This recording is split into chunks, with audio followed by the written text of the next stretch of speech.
Okay. Today on the Surviving the Human Experience podcast, I'm excited to welcome back Victor Fernandes, owner and coach of Fernandes Fit. For those who may have missed the previous episode I did with Victor about overcoming fear and living life to the fullest, please go back into the archives, check out that podcast episode. It was super awesome. And then you'll get to hear even more about him. But okay, let's get on to today's conversation. We are going to explore moving beyond gym phobia, which it's the perfect time to do because we are entering into the holiday season and this is the time where all of the foods come out. So working out is more important than ever. And this is just such a timely topic as we're wrapping up 2025 and about to come into 2026. This is a great time for us to dive in. But before we do that, I'm going to share a little bit about Victor. For those, again, who might be new to his work, he has been a sports journalist for 26 years in his past life, covering numerous professional sporting events ranging from youth professional levels to including the National Hockey League Stanley Cup Final. He chose to conclude his career and choose the path of passion over paychecks, at which time he entered the health and wellness industry. After becoming a personal trainer and spending some time working as a personal trainer for gyms in Ocean City, Maryland, he decided it was time to take a chance on himself, and that's when he created Fernandes Fit. A few additional highlights I'd like to share about Victor. He resides in North Carolina with his wife, his son, and two fur babies, and is a father to three young men.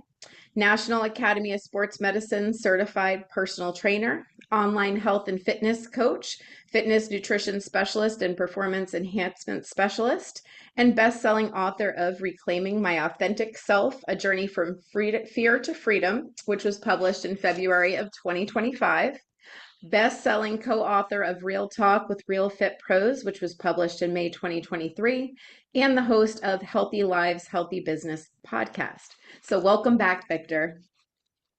Appreciate it. Thanks for having me yet again. We had so much fun the first time. We had to do it all over again.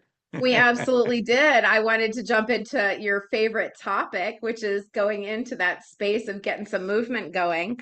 So those who are familiar with your work know how passionate you are. I love your posts. I love seeing all the time. Like, if you can get this workout in, we can too. So I was joking with a friend as I was talking earlier today. I was looking at my schedule and I said, I don't know how I'm getting to the gym today because I've got to do this, and I'm going through this laundry list.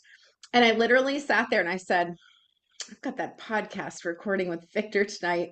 There is no way in the world. And I literally told my girlfriend, I said, listen, there's no way I cannot go work out and get on this podcast recording because he is going to burn me up with Kristen. I figured out how to get my workout in. What are you doing? So I'm happy to report I did go to the gym today. Awesome, awesome. It Yes, was pre-planned that way. It was pre-planned that way. I'm it all knowing. was. It was. And when I got there, it was absolutely crowded. And I thought, seriously, I got to wait for all my machines. And I was like, forget it. There's Mhm. free weights. So I just had to be what I call adaptable and flexible, work around it because I was definitely getting that workout in so that I could report that to you and have it be super truthful that I did go to the gym. So let's start off by talking about movement and exercise. I want to begin having you kind of share with our listeners why movement and exercise is so important. And I just want you to share a little bit with our listeners the reason why they need to keep moving and why they need to have it be part of their daily life, not just something they do once a week or, when they feel like it. So go ahead and give us your background and your thoughts on that. Well, I mean, for me, the most basic and yet most important reason why we should is our bodies aren't designed to do nothing. We're Mm, designed to get up, we're designed to move. We weren't designed to sit behind a desk, even though that's exactly what we're doing right now. yeah. You know, we weren't designed to sit behind a desk for 8 hours a day, sit on the couch for 8 hours a night, and sleep in our beds for 8 hours a night. We were designed to get up and move meaningfully. And that's a key aspect of it. That word Mhm. right there, meaningfully, Meaningfully. because so many people think you just mentioned it yourself. If you Mhm. didn't, the machines were being used, you used free weights. If the free weights weren't available, you could have used bands, medicine balls, Mhm. pretty your own body weight, pretty much anything you could think of, you could use to your benefit.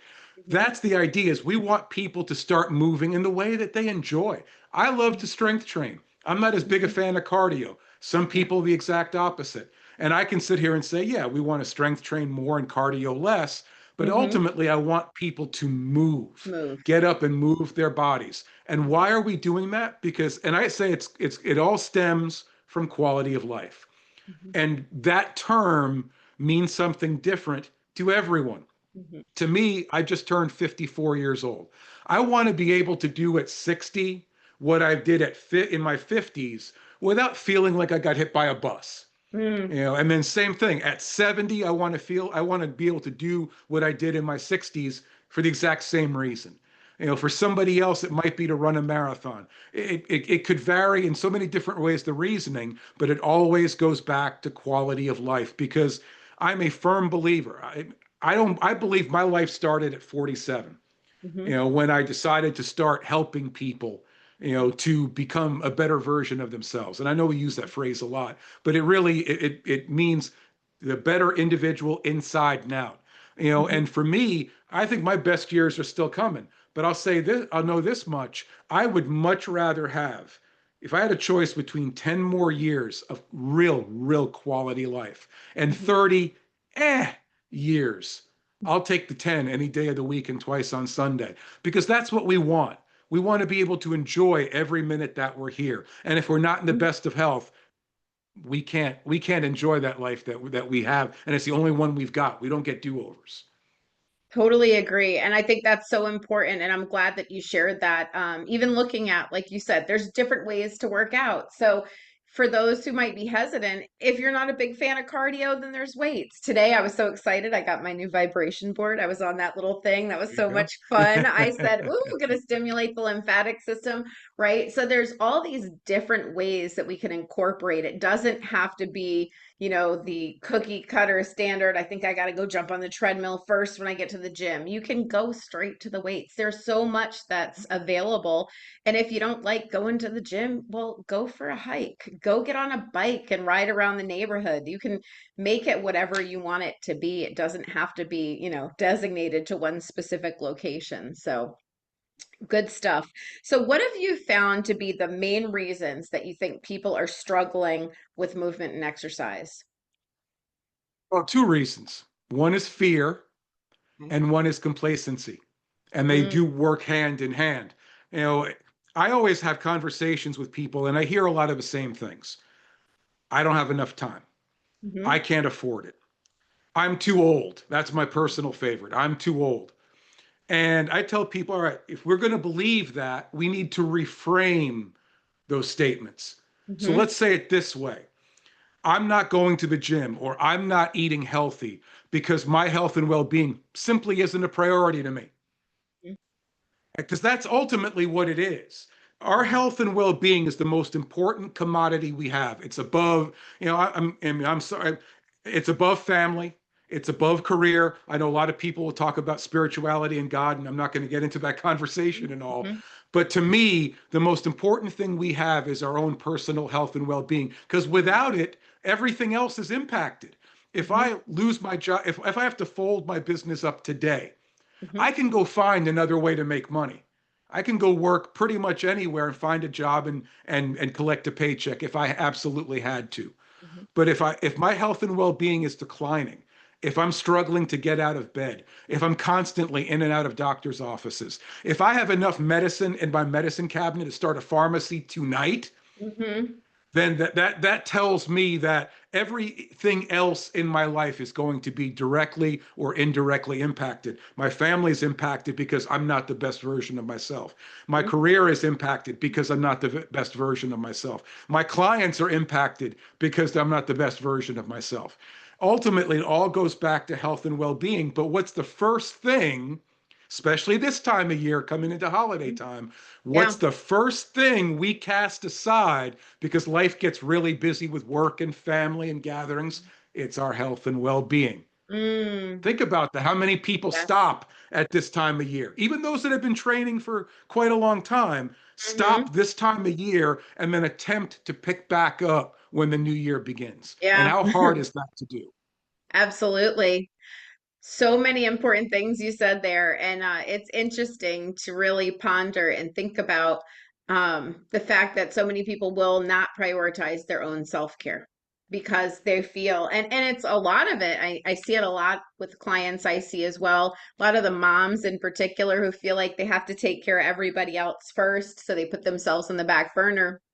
And it's interesting because without, like you said, going into a whole deep, analyzing conversation about spirituality, if you do end up going there, I mean, you were given this beautiful temple that's a body, but you have to do your part, right? So God didn't just say, here's this wonderful body, I'm going to make sure it's perfect the whole time. No, you have to step to the plate and you have to do your part. And your part is making sure you do the caring, the feeding, and the watering of this beautiful temple that we have. And where we tend to see things go awry is when we're not doing those things, when we're not, you wouldn't just take a car and just start driving it and never change the oil and not go for tune-ups and, not, you don't leave it sitting for long either. If you leave it sitting for too long, the car doesn't work properly. So it's the same thing with the body. We have to make sure we're getting that movement in. So important. All right, so you started to talk about the conversation with clients. So give us a little example. What does that conversation with a client look like when they're a bit resistant to incorporating or taking their exercise routine to the next level? Because we have those that have been doing it and they're just doing it to check the box, but not really, continuing to see progress. So what does that conversation look like? You mentioned the phrase check the box. For most people, actually, I mean, really almost all people who are trying to improve, or at least saying they want to improve their health and well-being, it's to lose weight and to feel better in their clothing. The clothing not be so tight. Mm-hmm. And my feeling, are those great goals? Absolutely. But if it was as simple as those two things and others just like it, everybody would do it, and there'd be no need for people like me in the health and fitness industry because Mm-hmm. everybody would be in great shape and physically fit. So why is that not enough? Because ultimately the reason any one of us does it is much more complex, much more personal, and much scarier than we ever want to admit. It Mm-hmm. could be something that we know is there and just we don't want to face it. It's the old Mm-hmm. saying, going to that place that you wouldn't talk about at parties. It's Mm-hmm. in that spot that scares the heck out of you. Or maybe we really don't know what it is yet. And I'll give you an example. I had a conversation with a young man several years ago when I was working up in Maryland, my first job at a brick and mortar gym. And we sat there in the lounge area for the better part of 2 hours to Mm-hmm. really start, peeling back the proverbial layers of the onion to get to that real reason, not the one he wanted to share, but the real Mm-hmm. reason he didn't want to have to deal with. And Mm-hmm. finally, he says to me, I haven't had a date in 2 years. And I looked Mm-hmm. at him, I said, that's it. Mm, That's what you hold on to. That's what you think about when you don't feel like doing something, on any given day. That's the sure. feeling, the raw feeling that you hold on to. Because if it was just losing weight, building muscle, feeling better in my clothing, like I said earlier, everyone could do it. So what Mm-hmm. are those things? Those are merely the vehicle to something bigger, Mm-hmm. something that for me it was to become a better version of me for my family. For me, it's to gain the confidence to go after things that I was too afraid to go after because I lacked the confidence in Mm-hmm. myself. Mm-hmm. So that's the key. Once we discover that and we realize it's more here, more in our minds, more in our hearts than it is anywhere else on our bodies, once we Mm-hmm. discover that, now all of a sudden the real change can begin Mm. because now we understand our why. We've heard that word said, what's your why? Mm-hmm. Now we understand our why fully. Fast forward to about a year and a half later, I'd finished working with that young man. He actually moved away, he was living with his grandparents. His grandfather calls me on the phone one day. He goes, I want to show you something, and flips the camera around. And it was summertime. They were out at the local pool. And I see across the pool deck, I see his grandson talking Oh. with a girl who's punching her phone number into his phone. Oh, I love that. Oh, that's so awesome. It You is want to so talk about awesome. coming full circle, coming full Yes. circle. Yeah. That without that bit of information, he doesn't get to that point. Right. It's as Right. simple as that. Without me believing I wanted to change careers and I want to become an entrepreneur and a business owner, without any of the work I did before that to lose the 75 pounds that I lost. Everybody wants to, oh my God, 75 pounds. That Yeah. wasn't the biggest part of it. That was a small part of it. To me, Mhm. is what did that 75 pounds allow me to do? It allowed Mm, me to gain the confidence to do things I was afraid to do for many, many years. Said before, writing that book was a 30-year process. right.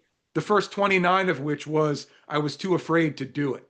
Hmm. But the journey got me to that point to be able to be confident enough to take that leap of faith. And that's what we come to. We have to decide, is there something we're willing to take a leap of faith for? If there Mm, is, let's get started. If there's not, we got to find it. right. Yeah, and that's so important. You pointing out, like, what did that 75 pounds represent? It wasn't just a number on a scale. It was so much deeper than that. It was diving so far into your core to figure out what's your why, because it's the why that's going to keep you going. If it's as simple as, well, I just want to fit in the swimsuit for the vacation. Well, the vacation's going to come and go. You're going to wear the swimsuit and then you're going to revert back to the old behaviors. So it's now a question of what's the driving force that's going to keep you continuously sticking with your plan, whatever that plan looks like. And it's so interesting too, because I used to joke when I was in a day job and I'd go to the office every day, I would start my morning every single morning. I was either in spin class or I was in the gym and I was doing weights. And people would say, Kristen, what are you doing? I was at the ideal weight I wanted to be at that time. And the conversation was, listen, if you want me to be pleasant during the day, and you don't want me to cuss anybody out, it's imperative that I work out in the morning. And they were like, what? And I'm like, for me, it was about mindset. It was the mental component to it because I'm so high energy that I found when I went to the gym and I was able to just kind of get there and either do the weights, do the cardio, I Jacob's ladder, all the things. It was pushing me because I needed something that challenged me to a level that just kind of gave my mind a chance to kind of get ready for the day. So it was that opportunity, that space and time. So each person will have a different why and they'll have a different reasoning, but there's so much more to it, like you said, than just the simple wanting to fit in that pair of jeans or whatever. And for that young man, even, right, it was that confidence to feel like he could stand with his shoulders tall and go talk to that woman and feel like he had something to give because he felt solid in himself. That's the beauty of it. Oh, I love it. All right, so let's jump into gym talk now. What Mhm. are the benefits of going to the gym versus doing your workouts yourself, doing them at home, just doing the bike or the hiking on your own? But why would somebody want to go to the gym? What's that benefit? Well, the first level of it is the level of accountability to yourself. To Okay. me, the hardest part of that process isn't what you're doing inside the gym. Mm. It's getting dressed. It's putting your shoes on. It's getting in the car. It's driving to the gym. It's getting out of your car. It's going through that front door. There's so many steps along the way where you can talk yourself out of it. Mm. I have I have no excuse. My gym is about 5 feet to my left.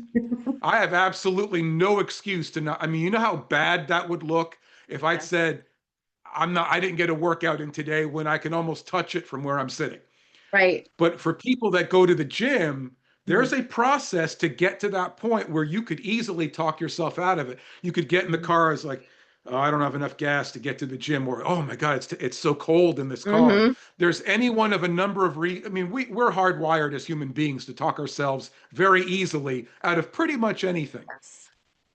So what happens once you get to the gym? You've already accomplished half the battle. You're Mm-hmm. already there.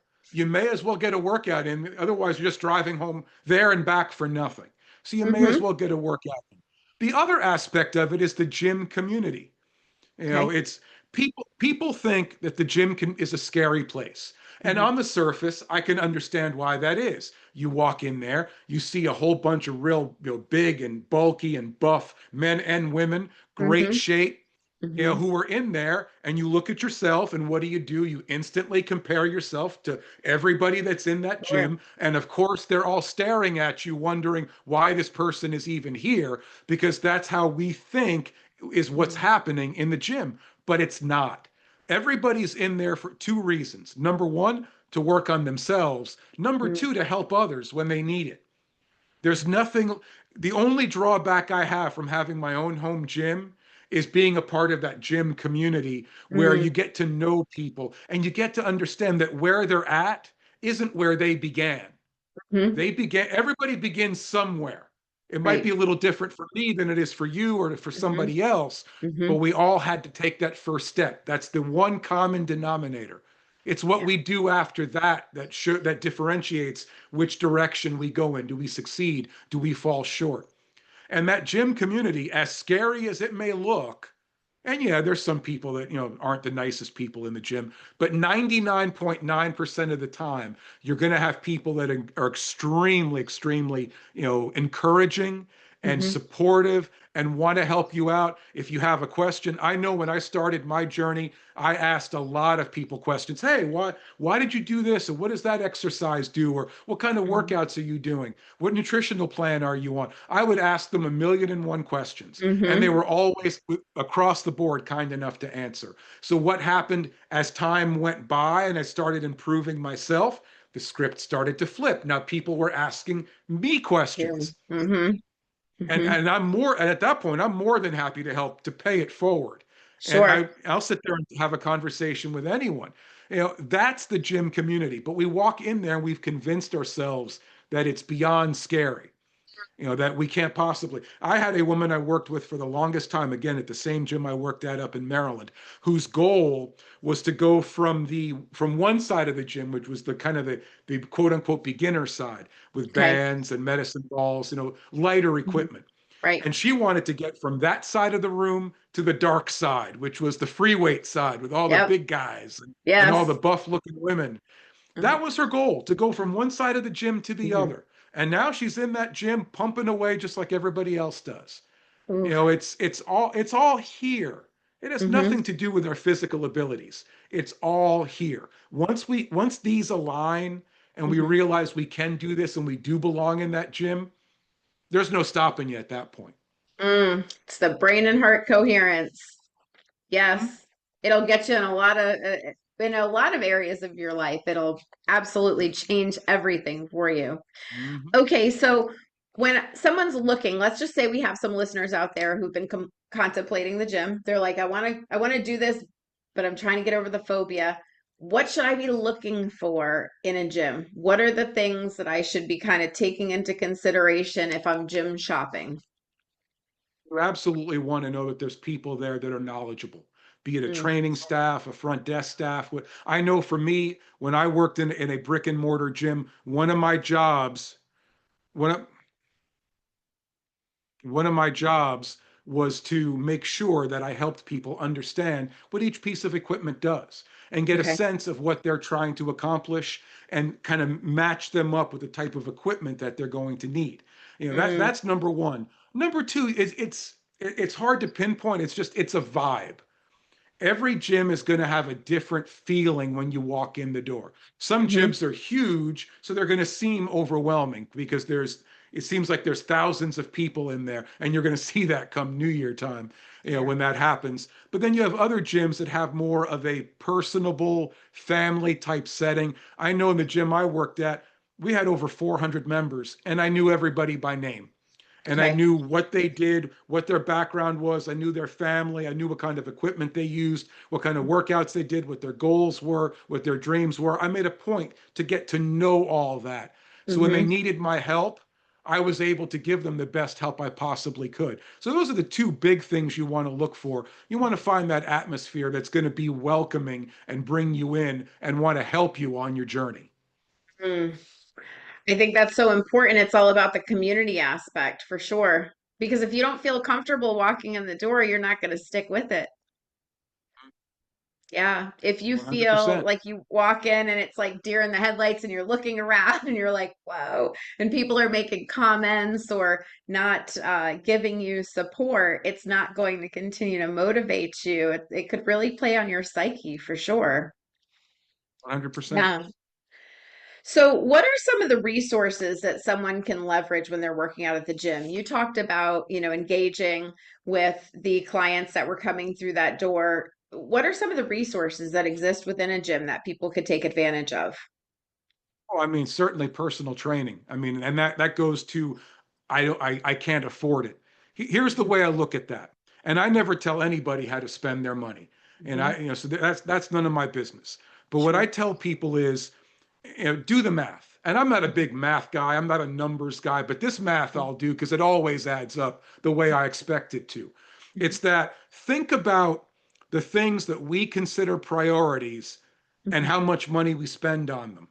Think Hmm. about all that coffee we get, from different establishments on our way to work, Hmm. and how much money we spend for each one of those cups of coffee. Because you're not getting a small, you're always getting the what is it, grande, venti, whatever they call it now. I don't I drink know. coffee, so I don't either, I'm so not I hip. couldn't tell you, but Yeah, I I'm I not hip got with the the ling. point. I'm hip with the lingo. Yeah, I'm not hip with Yes. the lingo. So, Yeah. but think about eating out. I have this conversation all the time with people, and I tell them it costs X amount per month to work with me.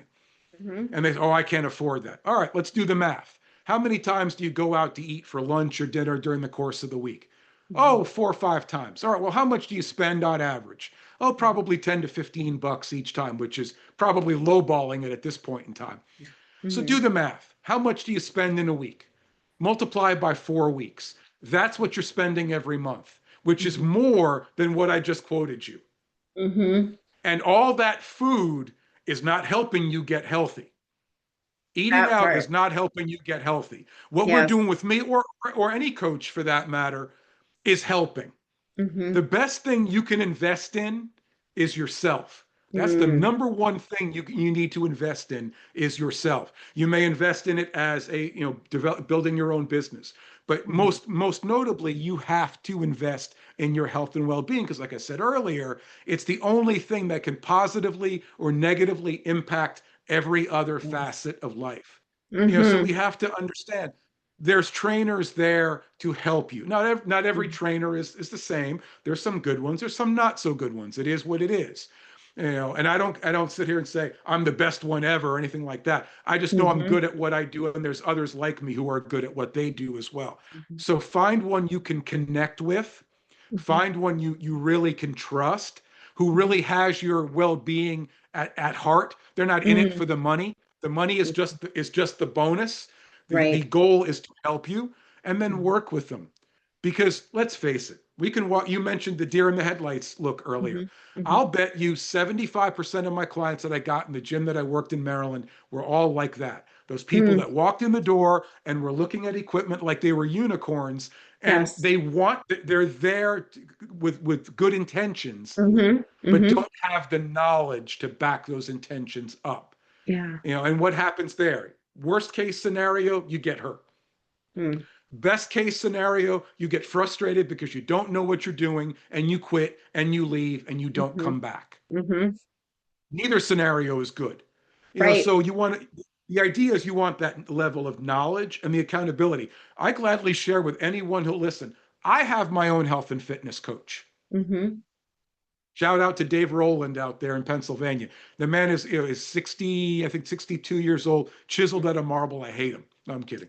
But he puts in the work and he's Yeah. extremely knowledgeable. And we connect. We've been friends for a long time. So I hired him a little over 2 years ago to work with me.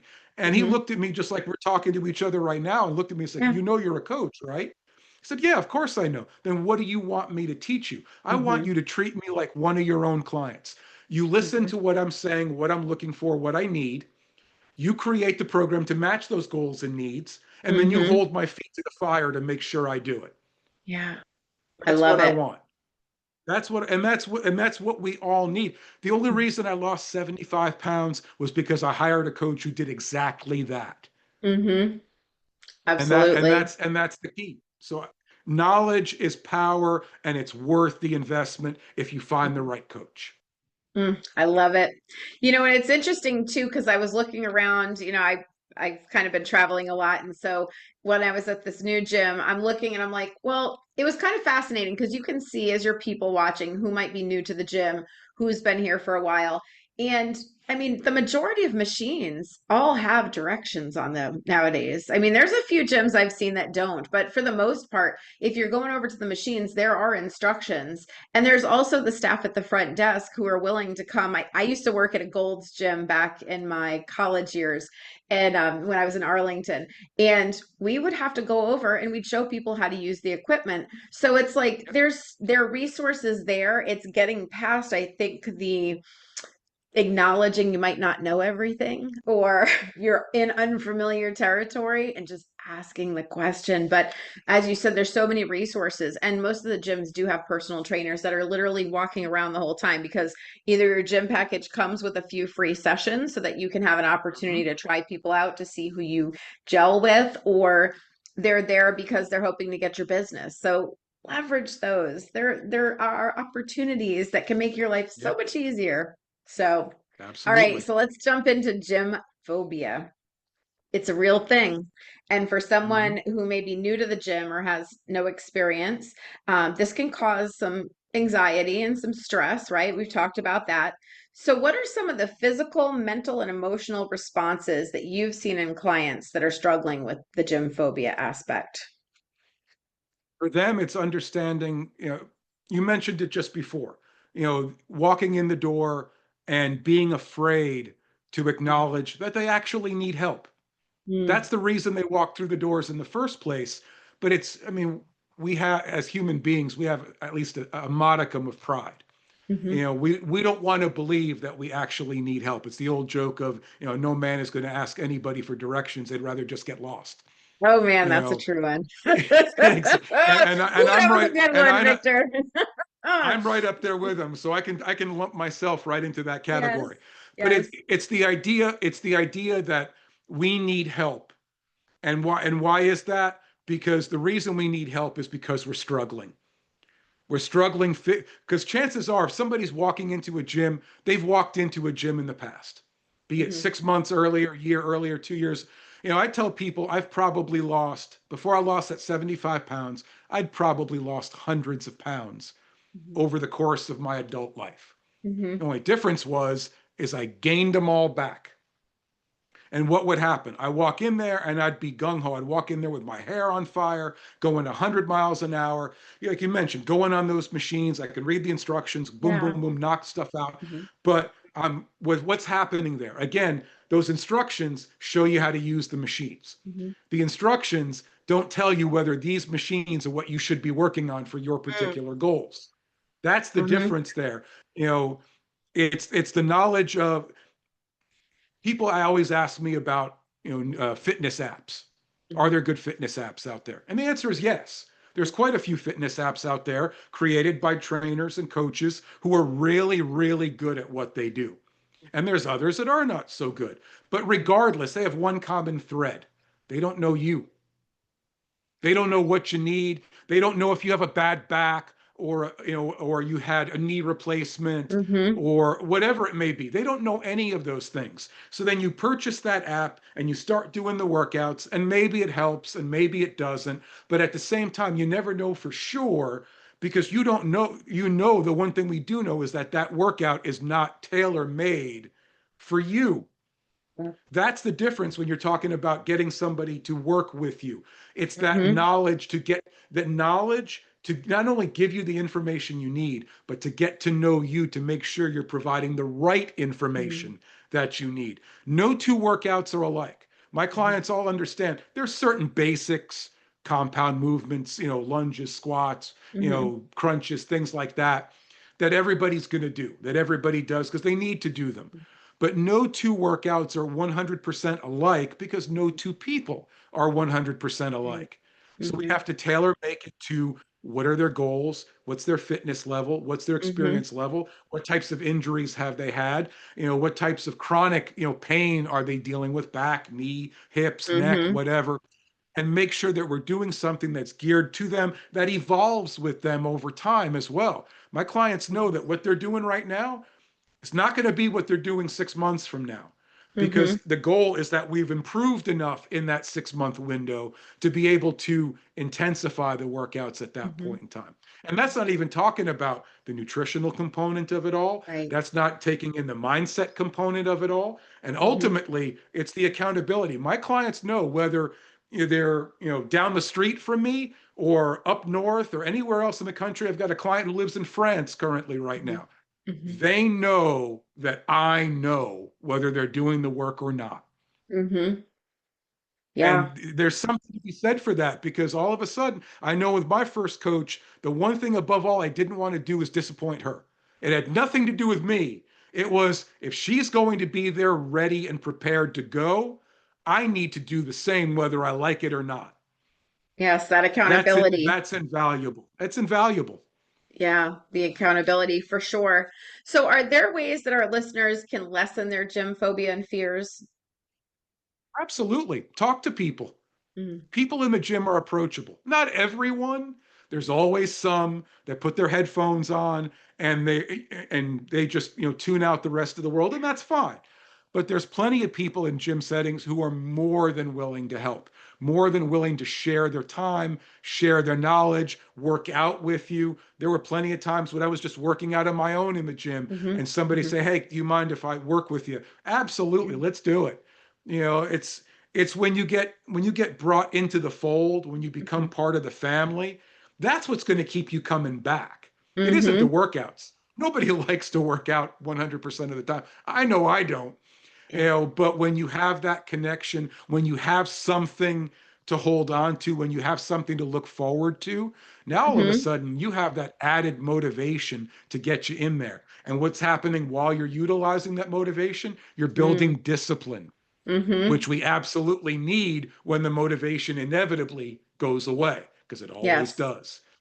So that's what we want to do. The gym is not a scary place. I want to dispel that myth right now. It's not a bunch of people who are sitting there taking photos for Instagram, although there are.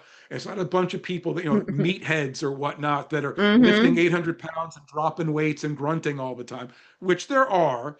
But the majority of people in your local gym are just regular people who are in there for the same reason you are. They just might have been in there longer than you have, Right. but they were where you were before, and they're more than so they understand. They resonate with your story because it hmm was them at one point in time, and they're more than willing to help you out because chances are somebody helped them out.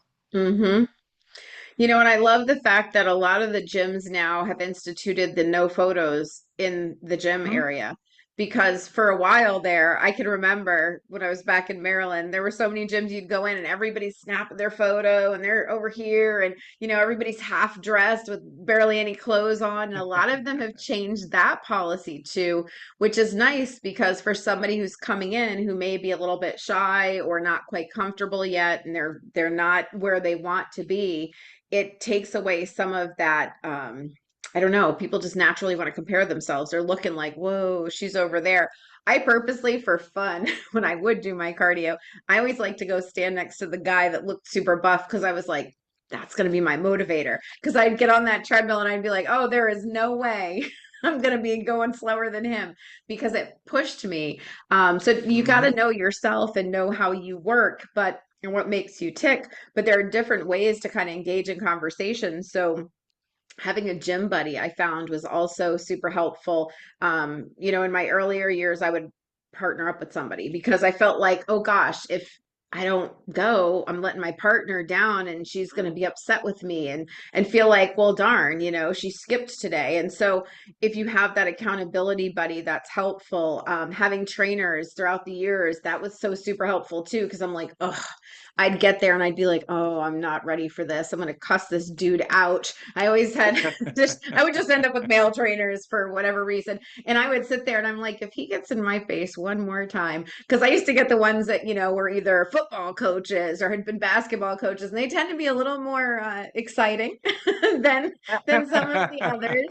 But I needed it, Yeah. right? I'm like, no, I'm going to need you to really like push me because it's too easy to get in there and just be like, oh, I'm so tired. It's been a long day. And so for me, that motivated me. And then I had a trainer at one point. If you gained weight, you paid, literally physically paid. So we would walk Mhm. in and you would weigh in every single week. And if that scale went up, here comes the money. And that's cool maybe once or twice, but it really wasn't cool over time. So it really, there was a tangible thing that was associated with it. So I'm not saying that that's the right way. It was an interesting way, but it worked and everybody's different. So, yeah, but just being able to, like you said, get in there and have community.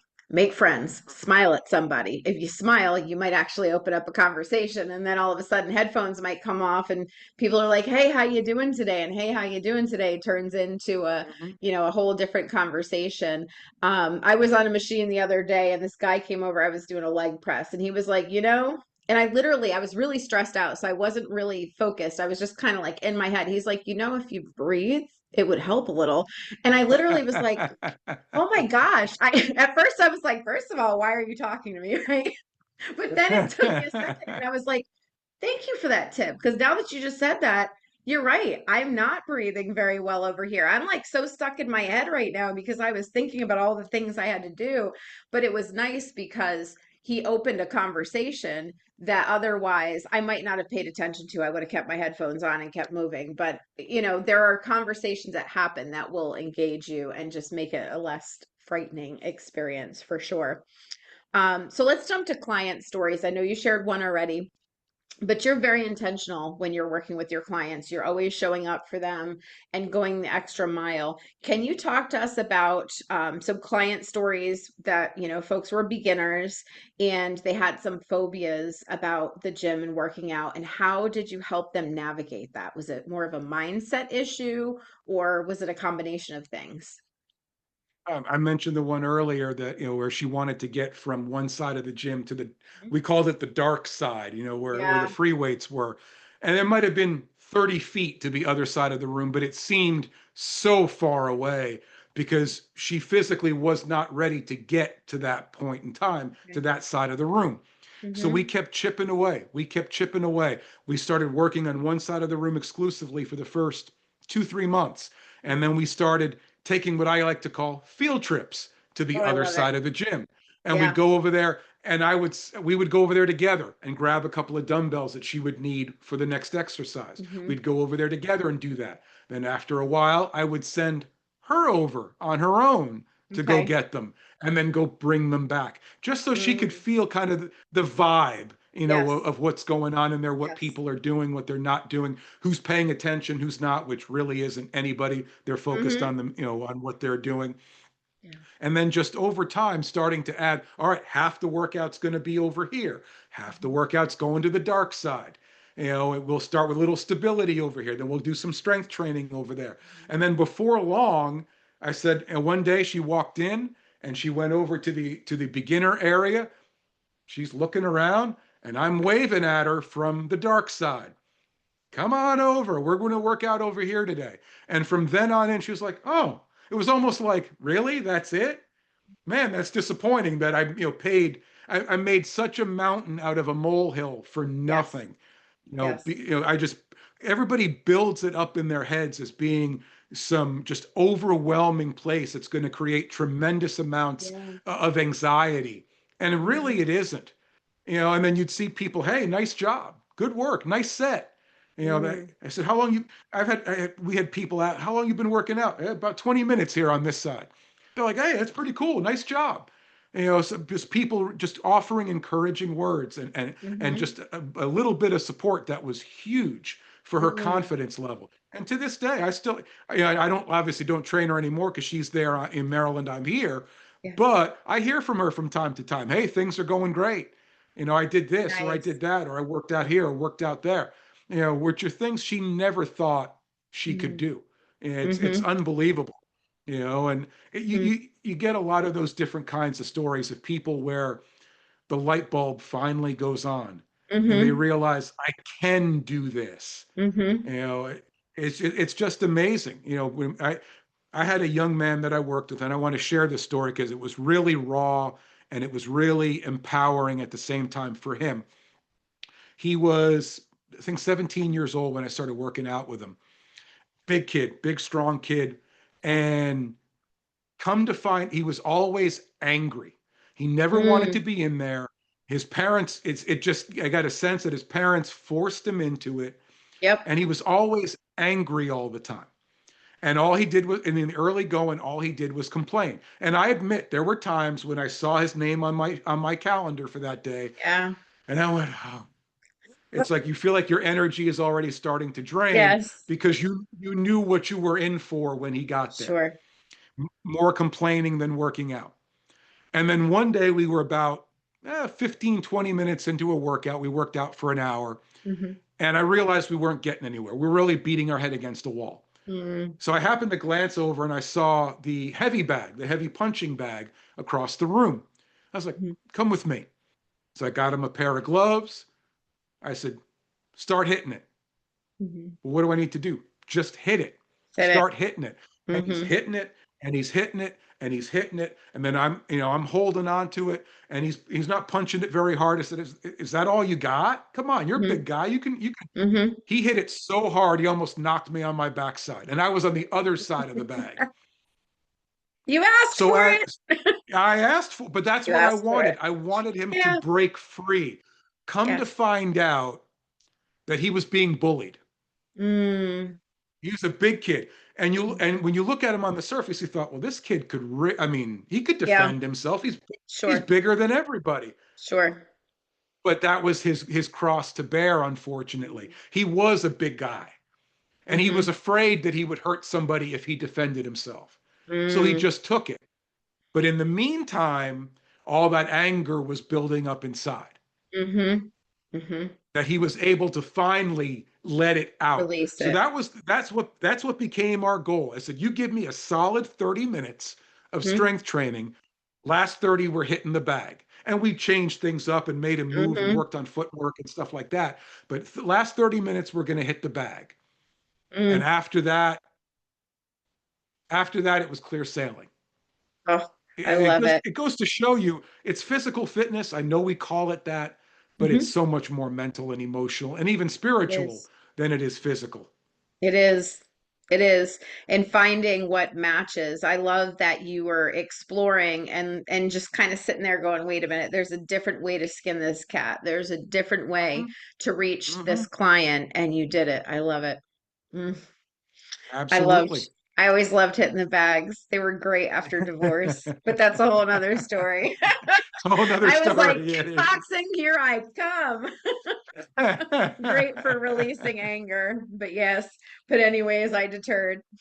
All right, so we are coming to a close here. So what I would like to do is if you could just share one message with our listeners about today's topic, what would it be? Take that first step. We all have to. That's the one common denominator between anybody on their health and fitness journey, whether it's an absolute beginner or a competitive bodybuilder or anyone in between, they all have to take that first step somewhere. That's the hardest one. Mhm. Everything else, whether you want to believe it or not, is easy compared to that first step. Oof, I love it. And you know what's funny? People are so scared to take the first step, but really, honestly, it's usually the best step. That's when people are willing to help you. That's when people don't look at you and say, haven't you been doing this for 10 years? Like, don't you know? Right? That's when you can Yeah. ask all the questions and people aren't giving you Mhm. the side eye. They're like, oh, they're new. It's okay. Absolutely. I love it. All right, Victor, please share with our listeners how they can get in touch with you if they would like to learn more about getting to do some training with you, whether they're virtual or in person. And then also, if they want to pick up your book, where can they find that as well? Absolutely. Well, they can start. I put my phone number out there. It's the only one I've got. I've had it for over 20 years, so no reason to hide it. My phone number is 814-504-7774. Call me, text me. Let's schedule a time to just have a conversation. That's where it all begins. No selling's going to be done in any of the first few conversations for that matter, because we want to get to know each other, see where you're at, and see if I can meet you halfway and find a plan and a commitment level that works for you. Info at fernandesfit.com is my email, and that's Fernandez with an S at the end. Let's see, fernandesfit.com is my website. You can find me by my name on Facebook, Fernandez Fit LLC on Instagram and LinkedIn, I think. I forget. And I got so many, I forget which ones are Yep. which. And also the Fitness is Our Business YouTube channel as well. And also my book, you mentioned my book, Reclaiming My Authentic Self, A Journey from Fear to Freedom. You can find that on Amazon. Perfect. Well, thank you again for being with us today. We appreciate you and all that you do. And for our listeners, thank you so much for taking the time to listen to this episode of the Surviving the Human Experience podcast. Until next time, be well and stay blessed.